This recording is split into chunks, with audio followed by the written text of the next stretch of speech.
Now to the shambles in New South Wales, where the coalition government, in my view, has been the best in the country throughout the pandemic challenge. The only state to try to be a little bit more sensible, the only state to try to live with the virus to some degree instead of giving in to the paranoia, the fear and the isolation. Yet still, throughout that time, it lost a premier in Gladys Berejiklian, lost her to an unrelated and still unresolved scandal.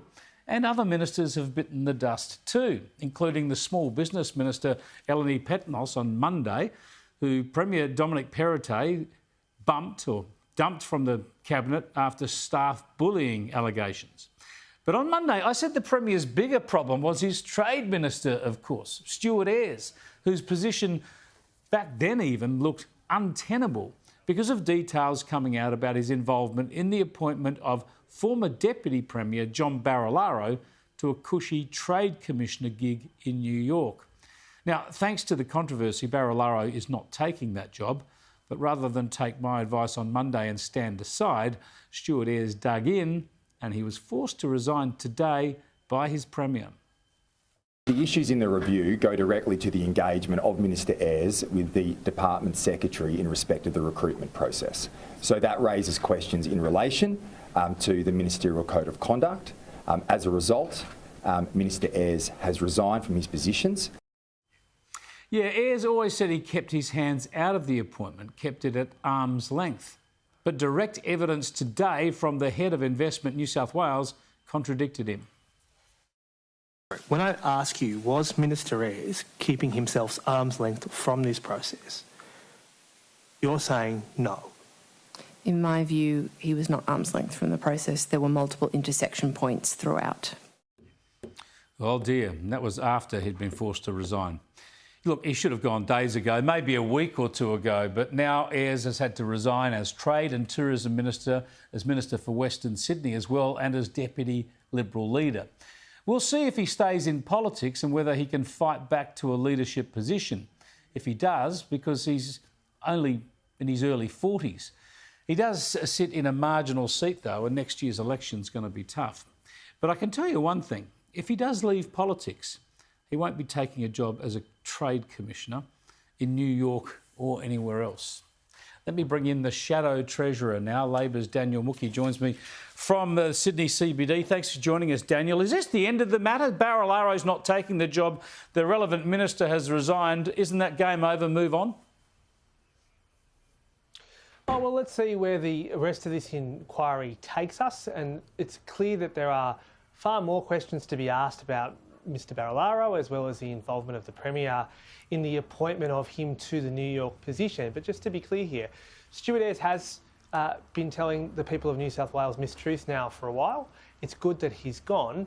It is disappointing that the Premier has allowed his government to succumb to paralysis while Stuart Ayres has been waging his misinformation campaign.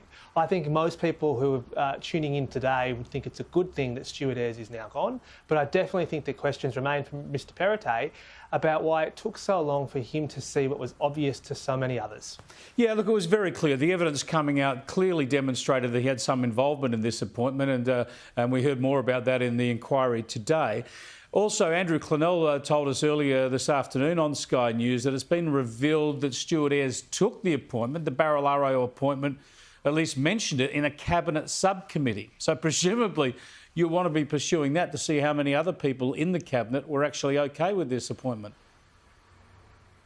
Oh, Chris, you're dead right. We certainly do want to be pursuing that, because what we heard today was sometime between the 4th and the 12th of May this year, Stuart Ayres did mention that he was that John Barilaro was likely to walk away to the prize. He did this in the strategy committee of the sub-cabinet of the cabinet that consisted of the government's most senior leaders. And certainly one of the questions that I'm going to ask is, if the most senior leaders of the New South Wales government were told about this, did any of them say this was a bad idea?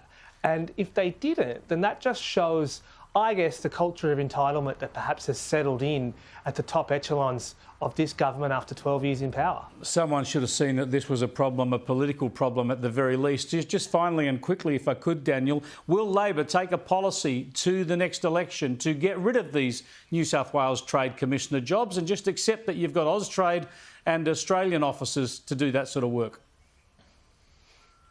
Well, Chris, we're going to have something to say about this very shortly, but throughout this entire inquiry, it's still not clear to us precisely what is New South Wales getting for the hundreds of millions of dollars we are spending establishing these offices over the next few years. We were deeply, deeply cynical about these jobs before we'd even heard that John Barilaro was off to New York. We are now far more sceptical about the entire process, and we certainly do intend to clean it up. I'll take that as a yes, but yet to be announced. Thanks for joining us, Daniel Mookhey. Appreciate your time. Thanks. Daniel Mookhey there, the Shadow Treasurer for Labor in New South Wales. And as you heard from Daniel, it sounds like Labor are going to make an announcement here. They could be either getting rid of these positions or trimming them down in some way.